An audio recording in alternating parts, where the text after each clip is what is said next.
అభిజిత్ దీప్కే ఒక ప్రకటన చేశారు, మేము ఎన్నికల్లో పోటీ చేయము అని చెప్పేసి. సార్ అంటే పార్టీ అన్నాక పోటీ చేయాలి, వాస్తవానికి ఇది పార్టీగా ఇంకా మారలేదు, బట్ పార్టీ అన్నాక పోటీ చేయాలి, పోటీ చేయము అని అంటూ ఉన్నారు. మరి అలాంటి పార్టీ నిలబడుతుందా? అంటే దేశంలో చాలా పార్టీలు పోటీ చేయవు. మీరు లిస్ట్ తీయండి, రిజిస్టర్డ్ పొలిటికల్ పార్టీ లిస్ట్ చేసి పోటీ చేస్తా చేయవు. తెలంగాణలో తెలుగుదేశం పోటీ చేసిందా? సార్.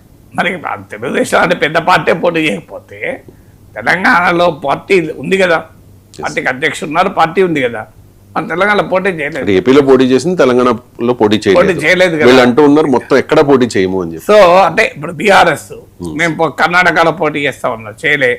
మహారాష్ట్రలో చేస్తారన్న, చేయలే కదా.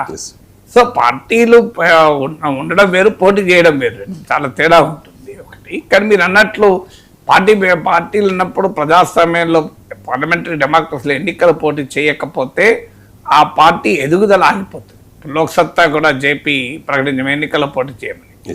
పోటీ చేయకపోతే ఏమవుతుందంటే ఆటోమేటిక్గా ఫ్రెండ్లీ మ్యాచెస్ ఆడితే టీం రాడు తీరదు. ఫ్రెండ్లీ మ్యాచ్లు ఆడితే రాటేం తెలుస్తుంది? ఫ్రెండ్లీ మ్యాచ్ కదా, రియల్ మ్యాచ్ ఆడితేనే రాడు తెలుస్తుంది ఎప్పుడైనా.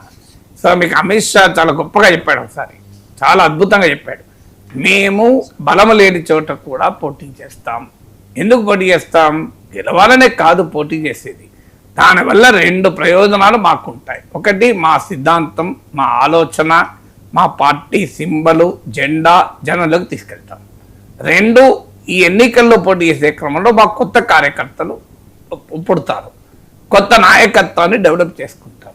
లేదా పోటీ లేకపోతే నాయకత్వం ఎక్కడిది, మ్యాచ్ లేకపోతే ప్లేయర్లు ఎక్కడిది? So we develop these two things అన్నారు. ఎంత చాలా అద్భుతంగా చెప్పాడు చూడండి. సో అదే కదా ఇవాళ బీజేపీని 1% ఉన్న త్రిపురలో కూడా అధికారంలోకి తెచ్చింది, 4% ఉన్న బెంగాల్లో కూడా అధికారంలోకి తెచ్చింది. దేశంలో ఎక్కడెక్కడో బీజేపీ ఎందుకు గెలుస్తుందంటే కారణం అదే, వాళ్ళు ఏమీ లేని చోట కూడా పోటీ చేస్తుంటారు. ఇప్పుడు కేరళలో తిరువనంతపురం, త్రివేంద్రం లాంటి ప్లేస్లో మేయర్గా గెలవగలిగారు బీజేపీ.